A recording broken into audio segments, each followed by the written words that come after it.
जय श्रीराम. श्री रामचंद्रांच्या जय श्रीराम. श्री रामप्रभू चंद्राच्या चरणी वंदन करून आजच्या कार्यक्रमाच्या व्याख्यानमालाचे तृतीय पुष्प श्रीमती महिमा तारे अर्पित करत आहे. त्यांच्या परिचय देण्याकरता मला एक कौतुकास्पद एक विषय आहे, कारण त्यांची निरनिराळ्या विषयांवरती एक फार सुंदर अभ्यास असतो. आणखीन त्या वयाने माझ्याहून लहान असल्याकारणाने मला आज त्यांचं फार कौतुक वाटत आहे. आणि एक त्या वयाने जरी लहान असलं तरी त्यांचे पुंची मोठी आहे म्हणून मला फार कौतुक आणि गर्व वाटतो आहे. तर त्यांचा परिचय असा आहे, त्यांचे शिक्षण अंग्रेजी आणि गणितमध्ये त्यांनी स्नातकोत्तरची उपाधी प्राप्त केली आहे. वर्तमानमध्ये त्या अंग्रेजी विषयात शोध कार्य करत आहेत. लक्ष्मीगंजमध्ये त्यांचा निवास आहे. आणि सामाजिक दृष्टीने जर आपण विचार केला तर त्यांचं सामाजिक क्षेत्र पण फार उच्च आहे. राष्ट्रसेविका समितीच्या सेविका असून त्या विभाग सेविका प्रमुख ग्वालियर असे त्यांचे दायित्व आहे. सरस्वती शिशु मंदिर च्या केंद्रीय समितीच्या त्या सहसचिव आहेत. नदीगेट शिशु मंदिरच्या व्यवस्थापकचं दायित्व आहे. याशिवाय त्यांचं एक सामाजिक क्षेत्र एक आणखीन आहे, स्वयंसिद्धा महिला स्वसहायता समूह, त्याच्या त्या अध्यक्ष आहेत. आणि महिला बाल कल्याण समितीमध्ये शासनद्वारा नामित एक सदस्य आहे. असा त्यांचा एक सुंदर सामाजिक परिचय आहे.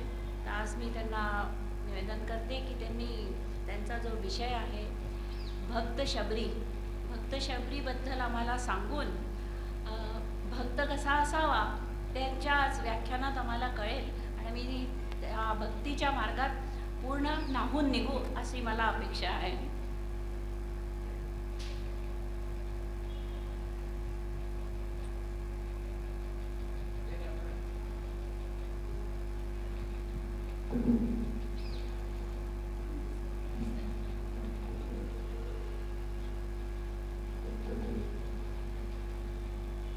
आयोजनातर्फे सौभाग्यवती कल्पना साधू आजच्या वक्त्यांचं स्वागत करते.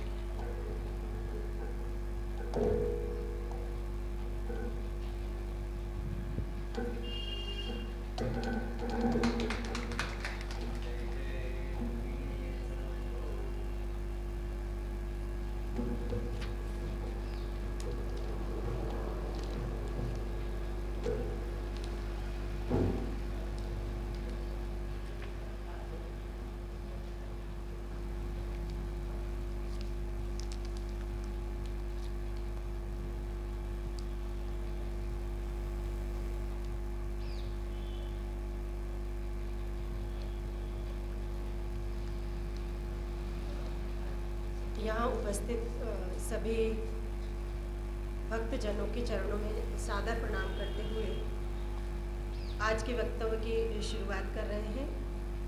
आदरणीय प्रभाकर घाटी जी के चरणों में सादर नमन. आदरणीय रविंद्र सायखड़कर जी के चरणों में वंदन और श्रीकांत कुंभराज वाले जी के भी चरणों में सादर नमन करते हुए यहाँ उपस्थित आदरणीय वसंत कुंटे जी, आदरणीय अंजलि हर्डीकर दीदी, शाहणी दीदी, तृप्ति बेहरे दीदी और अभी जिन्होंने मेरा कल्पना दीदी, इन सबका भी वैभव जी और मैं जिनके भी नाम नहीं जानती हूँ उनके चरणों में भी मेरा प्रणाम स्वीकार कीजिए. आज के दिन मुझे जितेंद्र जी की याद आ रही है. वह पहले व्यक्ति थे जिन्होंने मुझे सीता पर बोलने के लिए प्रेरित किया था और उन्हीं की प्रेरणा थी कि सीता पर अध्ययन करा. फिर धीरे धीरे सभी जो रामायण की महिला पात्र हैं उन पर धीरे धीरे अध्ययन होता गया. ये उन्हीं की प्रेरणा है. तो आज वो मुझे बहुत याद आ रहे हैं. उनको भी सादर नमन करते हुए आज नवदुर्गा का तीसरा दिन है. चंद्रघटा देवी जी का आज स्मरण कर रहे हैं. नवदुर्गा बैठी हुई हैं और ऐसे में जब मैंने पढ़ा तो पता पड़ा कि जो चैत्र नवरात्र हैं और शारदीय नवरात्र के दो अलग अलग महत्व हैं. ये मुझे पहली बार ही पता चला कि जहाँ हम शारदीय नवरात्र करते हैं तो वहाँ हम सांसारिक क्या बोलते हैं वस्तुओं को प्राप्त करने के लिए हम शारदीय नवरात्र का महत्व है। और जब चैत्र नवरात्र आते हैं तो आध्यात्मिक उन्नति के लिए चैत्र नवरात्र का आह्वान किया जाता है। तो मुझे लगता है कि ये एक तरह से कोइंसिडेंट ही था कि मेरे मुझसे अचानक ही भक्त शबरी का बोलने के ऊपर निकला, जबकि मैंने ऐसा कुछ सोचा नहीं था कि मैं किस पे बोलने वाली हूँ। और तो मुझे लगा ये कुछ इस तरह से कुछ प्रेरणा ही होगी कि जब यहाँ पर आध्यात्मिकता की बात हो रही है, भक्ति की बात हो रही है, तो मुझे शबरी का एकदम माता शबरी का ध्यान आया। और क्योंकि मैं जैसे दीदी ने बताया वो मेरी ननंद भी हैं और वो हमेशा भी मुझे प्रोत्साहित करती रहती हैं। एक और आप सब लोग भी, मालूम है कि अध्ययन कम है, हम जानकार नहीं हैं, बड़े बड़े वक्ता आगे और पीछे लाइन में है, लेकिन फिर भी किसी नए वक्ता को प्रोत्साहन देने के लिए आप सब लोग यहाँ उपस्थित हुए हैं। और ये सिखाने की प्रेरणा है कि कैसे वो व्यक्ति उस व्यक्तित्व का अध्ययन करके कुछ ना कुछ अपने में समाहित करता जाए।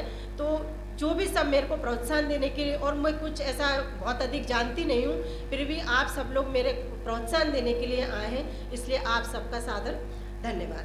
क्योंकि राष्ट्र सेविका समिति से मैं जुड़ी हूँ और राष्ट्र सेविका समिति की सेविका हूँ और उनकी संस्थापिका आदरणीय मौसी जी केड़कर हमेशा रामायण पर प्रवचन किया करती थी। और वो बोलती कि रामचरितमानस हो या वाल्मीकिकृत रामायण हो, दोनों ही ये ग्रंथ नहीं है, ये भारतीय चरित्र हैं, ये भारतीय जीवन शैली है कि कोई भी विदेशी हो या जिसको भी भारत को जानना हो, भारत के व्यक्ति या भारत के स्त्री के व्यक्तित्व को जानना हो, तो वो यदि रामचरितमानस को पढ़ लेगा तो उसे समझ में आ जाएगा कि ये इसकी इस तरह ये व्यक्ति भारत का व्यक्ति होगा। जब हम देखते हैं कि उन्होंने बोला कि जो छोटे रामायण ये बताती है कि संगठन क्या है, संगठन के सूत्र क्या है, या परिवार को बांधने की कला क्या है, जो हमें रामायण से ही पता पड़ती है। और वो कहती कि छोटे छोटे व्यक्ति यदि संगठित हो जाएं तो पूरे राष्ट्र का चरित्र और राष्ट्र का पूरा स्वरूप ही बदल सकते हैं। और हम देख भी रहे हैं कि जैसे जैसे हम संगठित होते जा रहे हैं, हमारे देश की परिस्थितियां अब धीरे धीरे बदलने लगी है। जो स्वाभिमान हिंदू होने पर हमें पहले नहीं था, वो अब हमारे मन में दृढ़ता पूर्वक आता जा रहा है। और हम देखते हैं कि साधारण वानरों ने भी संगठित होकर मैंने राम सेतु का निर्माण कर दिया, जिसको हम बोलते कि कोई उनमें योग्यता नहीं थी, वो वानर थे। पर संगठन में क्या शक्ति होती है ये हमें रामचरितमानस या रामायण को पढ़ के पता चलता है। और यही काम राष्ट्र सेविका समिति लगातार अपनी सेविकाओं के बीच करती आ रही है कि उनका शारीरिक, आध्यात्मिक और मानसिक बल किस तरह से इस तरह के प्रबोधन करके बढ़ाया जाए। ये काम राष्ट्र सेविका समिति बरसों से करती आ रही है। पर विरोधाभास देखिए, जब हम आज तीसरे दिन शक्ति की आराधना कर रहे हैं, वहीं आप देख रहे होंगे कि जगह जगह महिला सशक्तिकरण की बात सरकार भी कर रही है, मध्य प्रदेश शासन कर रहा है, भारत सरकार कर रही है। तो ये कितना विरोधाभास है। एक तरह तो हम नव दुर्गा में महिला सशक्त है इसकी पूजा कर रहे हैं और दूसरी तरफ महिला सशक्तिकरण की बात कर रहे हैं। तो मुझे लगता है हम सशक्त हैं या अशक्त हैं, ये बड़ा कभी कभी बड़ी दुविधा हो जाती है और समझ में नहीं आता कि सच में शक्ति है या नहीं है। और जैसे ही हम रामायण के रामचरितमानस के 7 कांडों को देखते हैं, चाहे उसमें बालकांड हो, अयोध्या कांड हो, किष्किंधा कांड हो, या 7 कांडों में हम देखते हैं कि महिलाओं के सशक्त चरित्र देखने को मिलते हैं। चाहे कोई भी हो, वो सीता हो, केकई हो, मंदोदरी हो, तारा हो, शबरी हो, अनसुईया हो, मैंने सबके चरित्र ऐसे उभर के सामने आते हैं। वे व्यक्तिगत रूप से भी सशक्त हैं, सामाजिक रूप से भी सशक्त हैं और उन्हें ये ज्ञात है कि राष्ट्र कार्य के लिए मुझे क्या करना है। ये सबकी दृष्टि स्पष्ट है। जब हम देखते हैं कि केकई रामायण का सबसे नकारात्मक पात्र है और उसको हम कभी ऐसा बोलते अप्रिशिएट नहीं करते, पर कहा जाता है कि राष्ट्रहित क्या है ये केकई को पता था और इसीलिए उन्होंने राम को दशरथ से वनवास मांगा। और तो ये जबकि उनकी व्यक्तिगत गुणों को देखेंगे तो हम एकदम से हतप्रभ होके रह जाते हैं कि वे एक साहसी महिला हैं और सौंदर्य की प्रतिमूर्ति हैं। और जब हम देखते हैं कि जब असुर संग्राम होता है तो वे राजा दशरथ के क्या बोलते हैं रथ का संचालन करती हैं और उनको विजय कैकेयी के कारण ही मिलती है। तो इतने जब मैंने व्यक्तिगत इतने सारे गुण हैं और उसमें भी वो राष्ट्र कार्य क्या है, राष्ट्र का हित किस में है, तो इसको लेकर वो हमें इन पात्रों के द्वारा पता चलता है। जैसे दूसरा पात्र हम देखते हैं कौशल्या, मैंने आध्यात्मिक उन्नति इस माता की कितनी होगी कि वो जो राम जैसे व्यक्ति को अपने गर्भ में 9 माह रखती हैं। और पर जब इन दोनों चाहे तुलसीकृत रामचरितमानस हो या वाल्मीकिकृत रामायण हो, सारे ने महिला पात्रों के जो गुण हैं उनको थोड़े से छू के निकले हैं। वो उनका विस्तृत वर्णन किसी ने भी उतनी ऐसा बोलते हैं ना उतनी इंटेंसिटी के साथ नहीं किया जितने उनमें गुण थे। तो कहीं ना कहीं ऐसा लगता है कि और हमें इन बातों की चर्चा करनी चाहिए, उनके और उनके जो व्यक्तिगत गुण थे, भावनात्मक जो उनके पहलू थे, उन पात्रों को और अधिक समझने की ज़रूरत है। जैसे कि पर लोक कथाओं ने जरूर जो महिला पात्र है उनके मन को समझा है।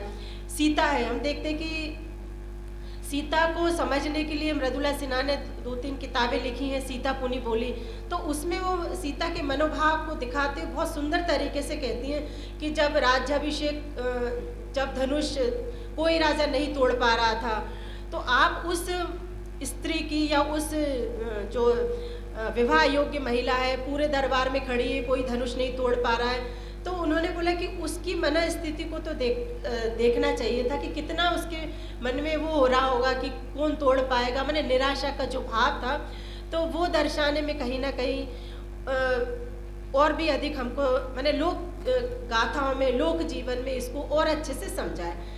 अब जैसे सीता को हमने जब देखा है तो ऐसा देखा है कि राम आगे आगे हैं, सीता उनके पीछे एक सुकुमारी सी दिखाई गई है कि नाजुक है, कोमल है, जबकि आप समझ सकते हो कि जो महिला 14 वर्ष पैदल चलने का साहस रखती होगी वो शारीरिक रूप से कितनी मजबूत होगी। उसकी जो शारीरिक क्षमता है उसका ही अंदर का जो उसका क्या बोलते हैं एक शक्ति होगी कि वो प्रण कर लेती कि मैं 14 साल पैदल चल लूँगी। या जब हम अभी भी कहीं भी जाते तो हम चाहते कि कुछ ना कुछ हमें वाहन मिल जाए, साधन मिल जाए, तब हम जाएंगे।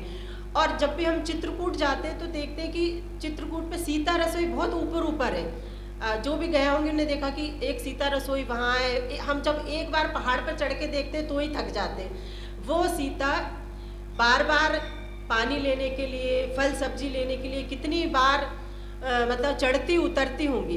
तो जो उनका एक और जो शिव धनुष को तो इधर से उधर उठा के रख देती है, जिसको रावण भी उठा के नहीं रख पाया है। तो मुझे लगता है कि सीता के और जो मनोभाव है या उनकी और जो आंतरिक विशेषता है उनको और अधिक हमें जनमानस को और अधिक समझाने की ज़रूरत है। तो ये थोड़ा थोड़ा प्रयास मेरा यहाँ पर भी है कि हम उनको और अधिक अच्छे से समझ सकें। ऐसे ही बात आती है कि उर्मिला की, तो कभी कभी किंवदंतियों में ये तक कहा गया कि उर्मिला को एक तरह से मैंने उनकी कोई ज़्यादा भूमिका नहीं थी, वो घर पे रही। सीता ने तो 14 वर्ष वनवास चली गई और सबका कुछ ना कुछ महत्व था। पर उर्मिला को मैथिली शरण गुप्त ने जब साकेत लिखी तो उन्होंने उसको बड़ा समाज में मान दिलवाया कि आप समझ सकते हैं कि घर की कितनी निराशाजनक स्थिति थी। राम वन चले गए, सीता वन चली गई, लक्ष्मण माने घर का जो एक वो पूरा उत्साह था वो चला गया है और उनके पति अयोध्या के बाहर रह रहे हैं। 3 बुजुर्ग महिलाएं हैं और जिनकी मन स्थिति भी अच्छी नहीं है। कैकेयी की मन स्थिति खराब है, कौशल्या दुखी है।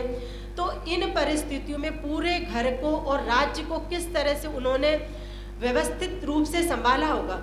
तो उर्मिला के योगदान को इस रामायण में, रामचरितमानस में हम कम करके नहीं देख सकते और भी हमें उर्मिला के बारे में जानने और समझने की का प्रयास करना पड़ेगा। इसी तरह अगर हम देखें कि मंदोदरी को जब हम देखते हैं तो कहा जाता है कि मंदोदरी खूब बेहद सुंदर थी। तभी तो वो मैंने रावण ने उनको अपनी पटरानी बनाया था।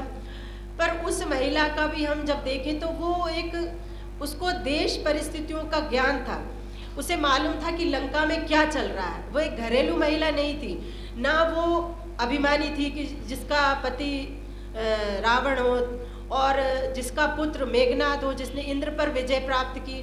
तो वो ये सारी सुविधाएं होते हुए भी इठलाती नहीं है, गर्व नहीं करती, घमंड नहीं करती।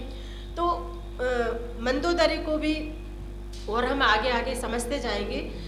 अब बात आती है कि शबरी की।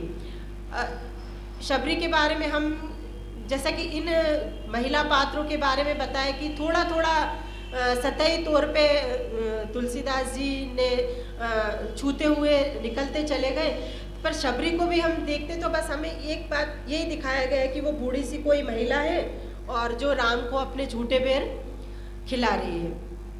पर हम जब शबरी का अध्ययन करते हैं, और आप सब लोगों को भी पता ही है कि शबरी भीलों के राजा की लड़की थी और उसका विवाह भी एक भील राजकुमार से होने वाला था। और जब मान्यता वहाँ यह थी कि जब विवाह होगा तो 100 पशुओं की बलि दी जाएगी। तो वो शबरी इस बात को नहीं चाहती कि कोई मुझे मेरे कारण मेरे विवाह में 100 पशुओं की बलि हो, और वो इस तरह से घर से भाग जाती हैं। अब भाग जाती हैं तो वो जाती है मतंग ऋषि के आश्रम के बाहर, और उनको ये डर था कि चूंकि वो भील समुदाय से आती हैं तो ऋषि उनको स्वीकार करेंगे या नहीं करेंगे। तो वो आश्रम के आसपास ही वृक्षारोपण का काम करती हैं, और फिर एक दिन जब इन सब कामों की चर्चा जब उनको पता चलती है मतंग ऋषि को, तो वे शबरी को आश्रम में बुलाते हैं, और उन्हें इतना बड़ा आश्रम है, कहते हैं कि पंपा सरोवर के निकट उन्होंने जो पूरा एक षष्ठी की रचना की वो शबरी के सहयोग से ही की, और जितना वृक्षारोपण हुआ, जितना भी सारा एक होते पारिस्थितिक तंत्र एक उन्होंने बनाया वो शबरी का ही सहयोग था। तो मैं जब रिलेट करके देखती हूँ माता शबरी को, तो अभी पद्मश्री एक को मिला है, कर्नाटक की थिक्कम्मा है। तो देखते हैं कि उन्होंने भी 380 वट वृक्ष एक क्या बोलते हैं हाईवे के किनारे लगा दिए। मैंने तो और जब वो पद्मश्री लेने गई तो उनके पैरों में चप्पल नहीं थी। तो मुझे लगता है कि माता शबरी का भी प्रकृति के प्रति इतना ही समर्पण होगा कि वो जो उन्होंने पूरे जीवन, कहते हैं कि वो ऋषि के आश्रम में अल्पनाएं बनाना या आश्रम की साफ सफाई करना, यह सारा ये काम वो लगातार वर्षों तक करती रही। और एक धैर्य के साथ, जब भी भक्तों में धैर्य की बात आती है, भक्तों में भक्ति के प्रति आस्था की बात आती है, तो लोग माता शबरी का नाम लेते हैं कि अध्यात्म की दृष्टि से देखा जाए तो राम जरूर आएंगे या भक्ति की सफलता हमें जरूर मिलेगी। ये अगर हमें देखना हो तो माता शबरी से देखने को मिलता है। और जब कहते हैं कि राम और लक्ष्मण सीता का अपहरण हो गया, राम कदम्ब राक्षस को मार के जब आते हैं तो जो राक्षस था उसी ने ये बताया था कि आगे आपको माता शबरी का आश्रम मिलेगा, और राम वहाँ पर जाते हैं। तो बहुत सुंदर चौपाई तुलसीदास ने लिखी है।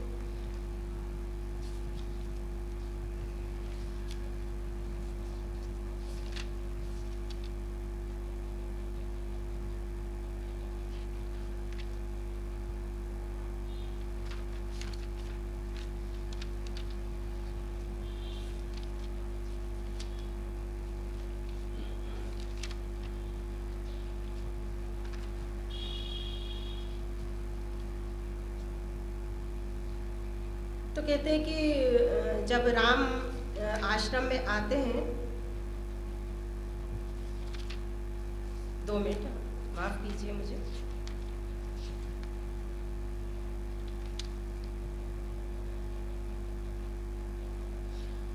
जब कबंध ऋषि का वध करके राम आश्रम में आते हैं तो ताही देहि गति राम उदारा, सबरी के आश्रम पगुधारा, सबरी दे की राम ग्रह आए, मुनि के वचन समुझे जे भाई। तब जब राम शबरी के आश्रम में आते तब उनको लगता है कि जो मुनि ने मुझसे कहा था वह आज उनके वचन आज सफल हो गए हैं। और वे प्रेम मगन मुख वचन न आना, पुनि पुनि पद सरोज सिर नावा, सादर जल्ले चरण पखारे, पुनि सुंदर आसन बैठारे।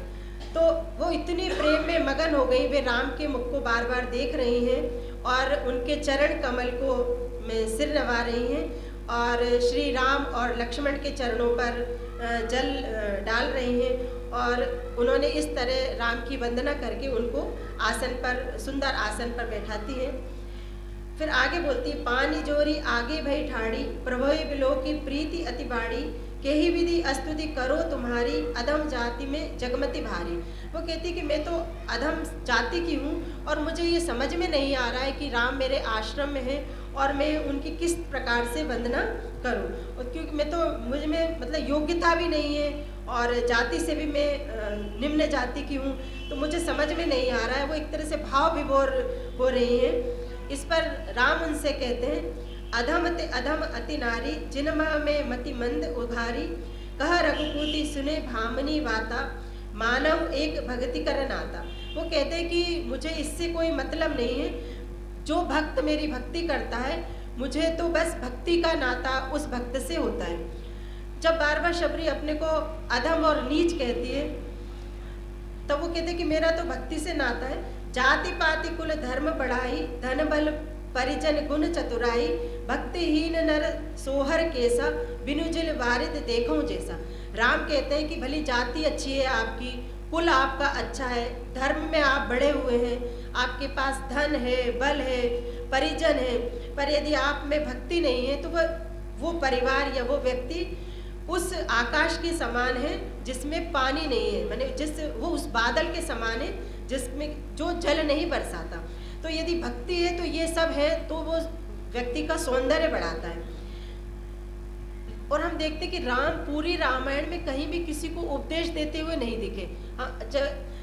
बस एक जगह ऐसा है, वो शबरी को उपदेश दे रहे हैं और हमने देखा है कि वो नवदा भक्ति का उपदेश शबरी को देते हैं। और नवदा भक्ति के बारे में हम सबने सुना ही है। तो वो तुलसीदास जी लिखते हैं, नवदा भक्ति कहूँ तो ही पाही, सावधान सुनी धरु मन माही।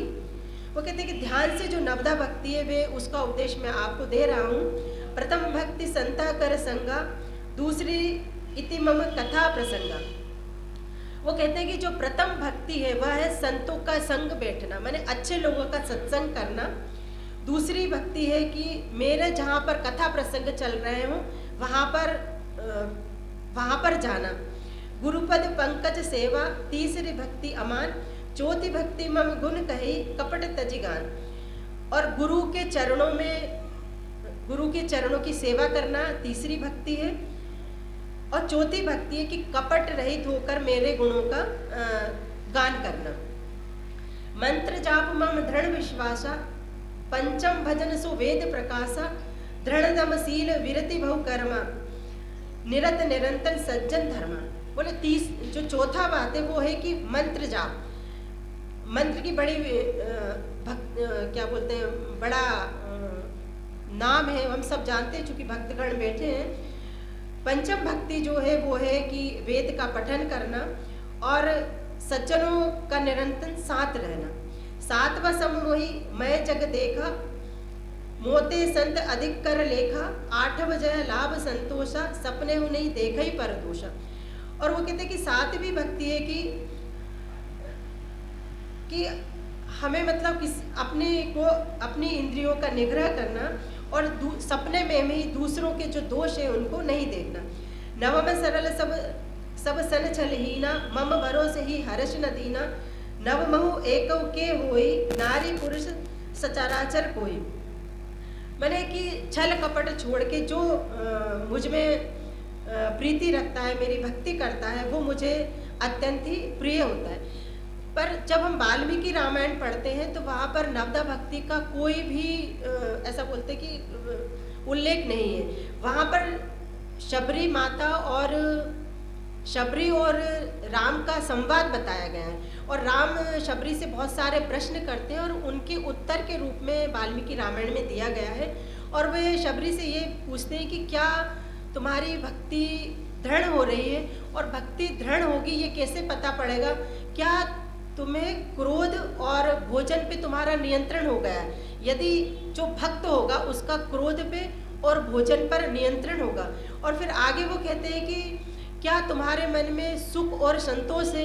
यदि भक्त होगा तो उसके मन में सुख और संतोष, ये दोनों चीज भी होंगी।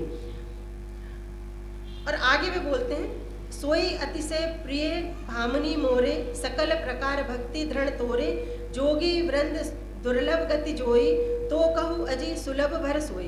वे बार बार राम शबरी को भामनी बोल रहे हैं। मैंने इससे उनका विद्वता का पता चलता है कि वे राम किसी को भामनी कह रहे हैं, तो इसका मतलब है कि वो जो भक्त हैं वो एक बड़े ऊंचे स्तर की हैं। और उनको तपोधने भी कह रहे हैं, मैंने जो तप में बहुत आगे हैं। राम उनका बार बार तपोधने और भामनी कहकर उनका मान बढ़ा रहे हैं। बोल के कि तुम्हारी भक्ति मतलब मैं देख रहा हूँ कि सब तरह से दृढ़ है।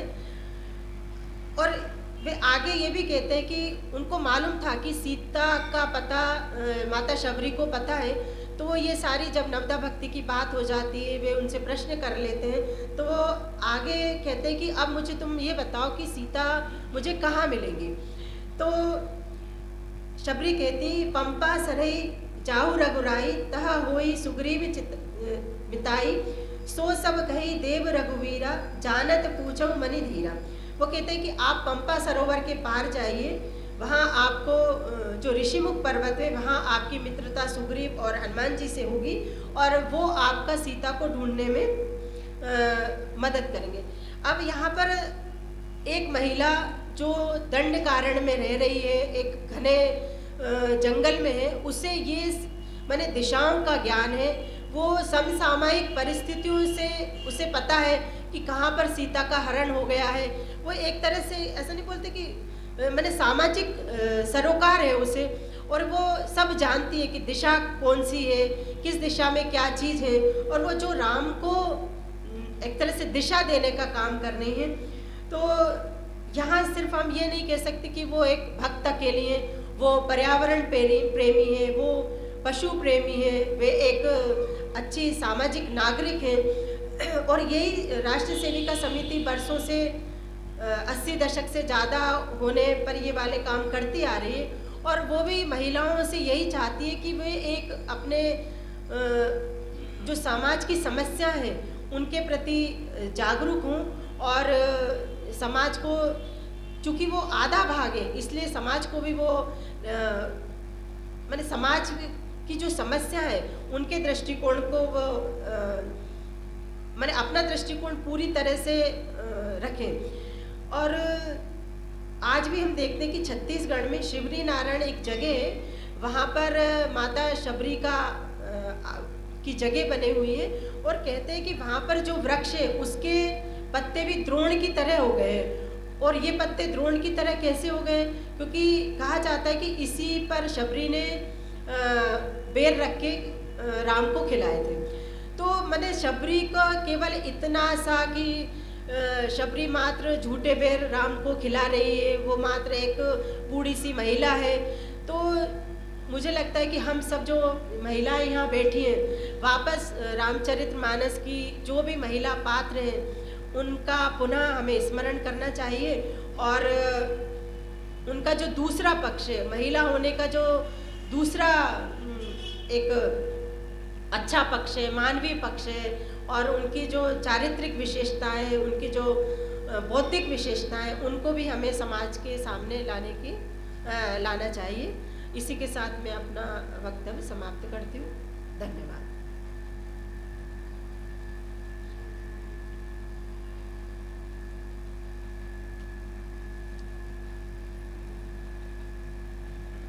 मैं एक बात और कहना चाहूँगी अपने कार्यक्रम से पहले। कल भी शायद दीदी ने बताया होगा कि जैसा कि अभी बात चल रही है, हम 97वीं क्रांति के अज्ञात पृष्ठ, ये एक पुस्तक निकाली है जिसमें क्रांतिकारियों के जो अज्ञात पृष्ठ, जिन क्रांतिकारियों को हम नहीं जान पाए हैं, वो पुस्तक अंजलि दीदी के पास है। और ये अच्छी बात ये है कि अंजलि हर्डीकर दीदी के ससुर जी जो हैं उन्होंने ये पूरी किताब लिखी हुई है। और मैं इसी के साथ एक बात और कहना चाहूँगी, चूँकि हम 75वां स्वाधीनता का अमृत महोत्सव मना रहे हैं, तो इसमें भी कि हम जब देखते हैं कि बहुत सारी महिला क्रांतिकारी हुई हैं, उनकी उन क्रांतिकारियों का हमें जानकारी ही नहीं है।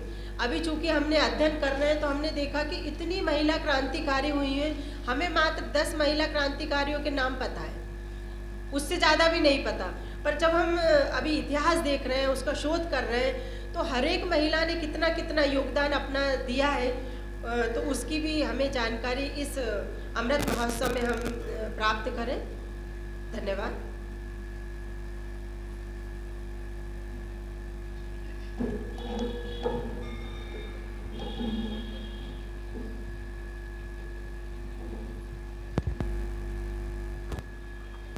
श्री राम के चरणों में शतशः नमन करती हूँ, नमस्कार करती हूँ। यहाँ उपस्थित सभी लोगों को नमस्कार। श्री राम जन्म उत्सव निमित्त आज उत्सव के तीसरे दिन महिमा तारे जी का विषय शबरी के ऊपर हमने प्रवचन सुना। प्रवचन तो नहीं कहेंगे, बहुत अच्छा वक्तव्य उन्होंने आज दिया। और सबसे अच्छी बात मुझे ये लगी कि आज हम बात कर रहे हैं महिला सशक्तिकरण की, जो महिमा तारे जी ने बताया। आज उस विषय पर मैंने सोचना शुरू किया, इसके पहले मेरे मन में ये विषय नहीं आया था कि महिला तो सशक्त शुरू से ही है, फिर हम क्या बात कर रहे हैं। यदि सीता माता की बात करें तो उन्होंने ये भी बात कही कि उन्हें कमज़ोर बताया गया है, जबकि सीता वॉरियर जो किताब लिखी गई है उसमें उनका वर्णन बहुत अच्छे से किया है। माता शबरी जिनकी बात करते हैं, झूठे बेर खिलाने तक ही बच्चों को सीमित रखा जाता है, जबकि अभी बात कही नवविधा भक्ति, और वो भिलनी थी, उनका जो सहयोग था वो प्रकृति के लिए भी था, उनका सहयोग था वो पशु के लिए भी था, और एक भक्तन के रूप में, भक्त के रूप में अपने गुरु के प्रति जो उनकी आस्था थी वो कैसी होनी चाहिए। गुरु के कहने पर इतने वर्षों तक गुरु ने बताया था कि भगवान राम के दर्शन होंगे, पर कब होंगे, जब उन्होंने प्रश्न मतंग ऋषि से पूछा तो उन्होंने कहा ये मैं नहीं बता सकता, कल भी आ सकते हैं, परसों भी आ सकते हैं, पर तुम जैसे उनके लिए कर रही हो, राह देख रही हो, वैसे ही उनकी प्रतीक्षा करते रहना है। तो वो रांगोली वगैरह बनाकर सालों तक भगवान राम की प्रतीक्षा करती रही। तो इस विषय पर बहुत अच्छी जानकारी आज महिमा तारे जी ने हमको दी। उन्हें तो जब तक सुनते रहे मन भरता नहीं है, तो आगे भी उनका ऐसा ही इस मंडल को, हमारे वायकर मठ को सहयोग मिलता रहेगा। हमारे आमंत्रण को उन्होंने स्वीकार किया, तो मठ परिसर और यहाँ का समस्त परिवार उनका बहुत बहुत धन्यवाद करता है। मीडिया का बहुत बहुत धन्यवाद, और यहाँ उपस्थित सभी भक्तों का बहुत बहुत धन्यवाद, यहाँ उपस्थित हुए अधिकाधिक संख्या में। कल 5 तारीख को श्री वेंकटेश वाकड़े जी का भी वक्तव्य है संत तुकाराम महाराज के ऊपर, तो आप सभी भक्त अवश्य आइएगा। एक बार पुनः महिमा तारे जी का बहुत बहुत धन्यवाद।